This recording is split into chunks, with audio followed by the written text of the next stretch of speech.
Mercedes have had a difficult start to the 2024 season, with last weekend's Saudi Arabian Grand Prix revealing a specific vulnerability of its new W15 in high-speed corner. The Jeddah Grand Prix was more than a failure for Mercedes, with the two W15 cars gaining only 10 points. The Brackley-based team failed to optimise Lewis Hamilton's performance after taking a bet on strategy.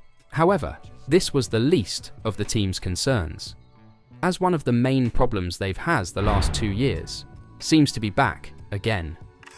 In reality, the car's balance was terrible. Furthermore, the car bounced, particularly in high-speed turns during qualifying. Yes, it was porpoising again. Sector 1 was difficult due to the W15's low aerodynamic load in the back, which resulted in some oversteer. Mercedes finished 6th and 9th in the Saudi Arabian Grand Prix, marking the worst start to the season, including their Bahrain finishes of the hybrid era. Setup was a major concern for Mercedes, which still showed a lack of knowledge of the new W15, resulting in both drivers experiencing bouncing during the 50-lap race. This was extremely limiting in high-speed turns, causing them to lose a lot of lap time. In the Mercedes race debrief, Andrew Chauvelin investigated a variety of intriguing issues. One of these includes the setup decisions and ongoing revisions made by the two drivers over the race weekend. It's quite rare that we opt for an identical setup between the two cars. On Friday, however, we had very similar setups. The drivers then gave us their feedback after the FP1 session, and at that point, they went in different directions. However, both had complained about the bouncing, so we were trying to improve it. You can play with ground clearances and stiffness. We also tried to fine-tune the balance by seeking a compromise between all types of curves. At that point, the balance we had in that session was probably not as good as FP1. As a result, from there on, we started to converge back in the general direction we came from. But learning only happens when you change things, and then you can see real differences. You also look at the overall performances of the two cars. But fundamentally, the limits that we had in qualifying and in the race were essentially the same for both. So it's something deeper that we need to dig into and understand. The British engineer then discussed the critical data gathered during the first rounds of 2024. Data from Jeddah will be particularly useful in better organising the upcoming weekend in Australia, beginning with free practice. Yes, there is definitely data we are collecting from Jeddah. We are also looking at the data from the Bahrain race and the Bahrain test. And we will come up with a plan on how to approach the first free practice in Melbourne. But it's not just based on what we did in Jeddah. There is also a lot of work going on within the aerodynamics department. We're trying to design some experiments there that will hopefully give us some good direction.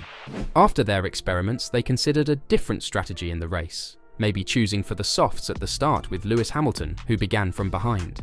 What we had seen in free practice was that the soft was quite good in the first laps. It had a decent grip, but then it would start to fall apart.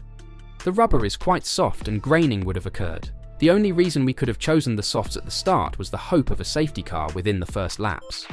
At Mercedes, there was also much disagreement regarding the decision not to pull over Lewis Hamilton in the pits under the safety car, resulting in a double pit stop. In hindsight, we would have done it. What we didn't know, however, was whether there would be another accident. And the other thing we didn't know was how much they would be during new tyres. Furthermore, if you were Lewis, as the rear car, you would have had to build a deep gap with George by blocking the opponents so as not to waste additional time in the pit. The Silver Arrows suffered all weekend in the high-speed turns, losing a significant amount of time to their competitors. Several things can explain this lack of speed in the fast corners. One of them was that the balance wasn't great. Consequently, with the walls very close, the rider does not feel confident in pushing. Furthermore, we very often had oversteer when pushing hard. One can easily imagine how disturbing this is for pilots. In qualifying, we were also struggling a bit with bouncing. This phenomenon was less present in the race as there is more fuel in the car. We have to work hard this week, as Melbourne will have a not too dissimilar layout. All of these current problems have led Mercedes technical director James Allison to believe Formula One's rulemakers made a mistake in concentrating in trying to manage the wake of cars under the new ground effect regulations, leaving teams with questions they can't answer. The radical alterations intended to make racing more entertaining and close the field have not delivered as promised, with Red Bull remaining in the lead and overtaking becoming increasingly difficult. Allison believes that the Red Bull aspect is not a flaw in the regulations because it is up to other teams to perform a better job. However, he believes there are crucial aspects that should have been addressed more effectively to improve the performance. In particular, he claims that the FIA's explicit focus on removing dirty air to allow cars to follow each other closely while ignoring other key factors of racing, such as tyre behaviour, was incorrect. Asked if the rules had failed in delivering better racing, Allison said, "I don't necessarily think that they've failed in those terms of one team dominating, because our job is to try and make sure that we can make a good fight of it. But there are things in the regulations that don't serve any of us well. I don't think it's sensible to have cars that hug the ground in the way that these cars hug it. And the idea that you get good racing by controlling wakes while ignoring tyres. The whole idea of controlling wakes being something of a tilting at windmills type of challenge, that side of things has been tested to destruction fairly evidently. But Red Bull are doing a good job and the rest of us have a duty to do a better job. I don't think that's the fault of the regulator." Allison feels that while the FIA develops new standards for 2026, lessons should be learned from what hasn't succeeded in prior years. And he thinks that one crucial feature of the present generation of cars, the ability of the floor and diffuser to create downforce, which makes rear ride height adjustments so important to performance, should be avoided in the future generation of automobiles.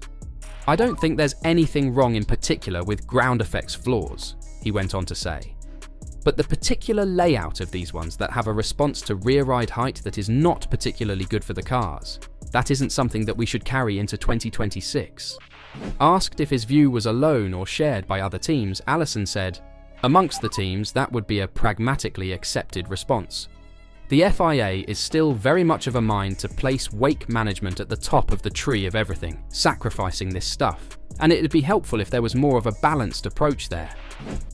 Even though a win is looking very unlikely at the moment, Mercedes CEO Toto Wolff claims a new mindset is keeping him calm about his team's Formula One recovery prospects.